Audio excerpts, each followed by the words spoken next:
Okay. You coming right back or what? Okay. We are looking at Chicago and things that's going on in Chicago, and we want to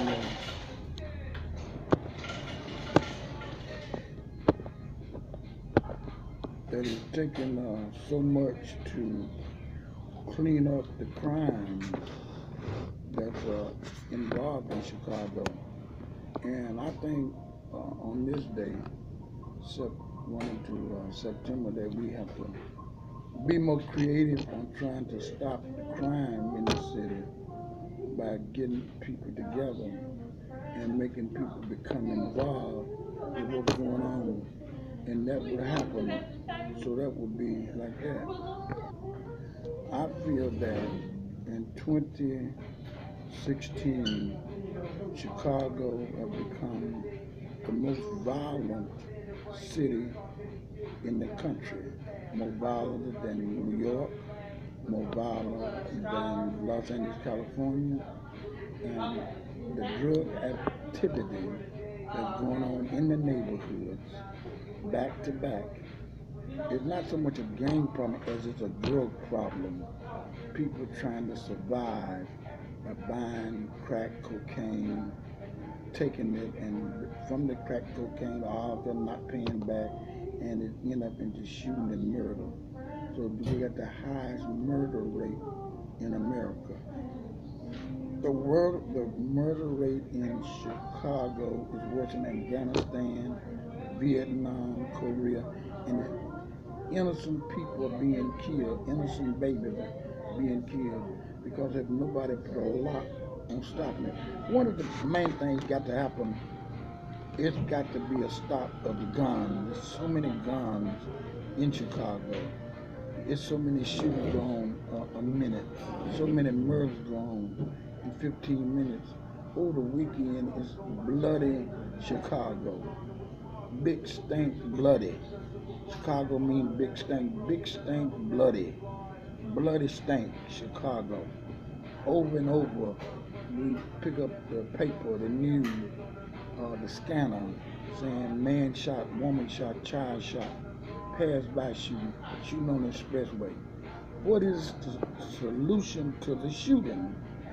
Is that we have to stop the flow of guns out of Indiana, the flow of the guns out of Milwaukee, the guns that are coming over the border to Chicago must come to a stop. And to deal with the assault rifles, we must go to the factory and boycott the factories that make the guns and tell them no more guns routed to Chicago. And this is the law enforcement, the Justice Department, and all legal agencies and churches and community agents to deal with the crime that is out of proportion in Chicago. People get shot every day in Chicago. I mean, it's never been a day, a night passed by, 10 or 12 people ain't shot. Even in the midst of war, there's that many people not being shot. So we have a social problem. With a problem people are mentally ill, and we got a problem that ain't nobody dealing with. The aldermen, the mayor, the city officials not dealing with crime. They blowing it off like it ain't happened. And it's people in the 7th Ward, the 8th Ward, the 9th Ward, the 10th Ward, all over this city is being shot. And the aldermen, the officials that supposed to take care of them is not taking care of them.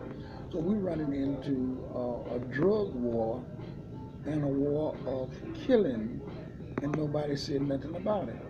One of the things that I feel that we need prayer, we need the ministers, we need the community organization, but also we need the police department and the state department to step up to the plate and be honest about policing. Now, it was told on September the 1st, Labor Day, that the policemen would not work overtime. So I advocate community policing. Police your block. Don't have no drugs in your block. Don't have no racing down your block. Check your home, your garage. Community policing will stop some of the violence because you can protect your property, and that's all. So I feel that if the police don't want to work no overtime, we need community police. There's a law set up from the federal government where the police department is supposed to help the community and supposed to have people from the community on their staff. In every police district, it should be 10 to 20 people working as community coordinators, community reps, community to help community policing. So I feel that to stop the drug problem and the gang problem is community policing. And there's so many officers that are on drugs right now. There's so many officers that's taking pain pills on sick leave. And you got citizens that's on drugs. You got lots of people are mentally ill. There's nowhere for them to go but to the street. So we're going to run into violence on the east side, west side, north side, Inglewood, Lawndale Road. We're going to run into that until we find a problem, solve the problem, and find a solution for the problem is that we need a mental health clinic and not the Cook County Jail. Most people go to Cook County Jail for mental health.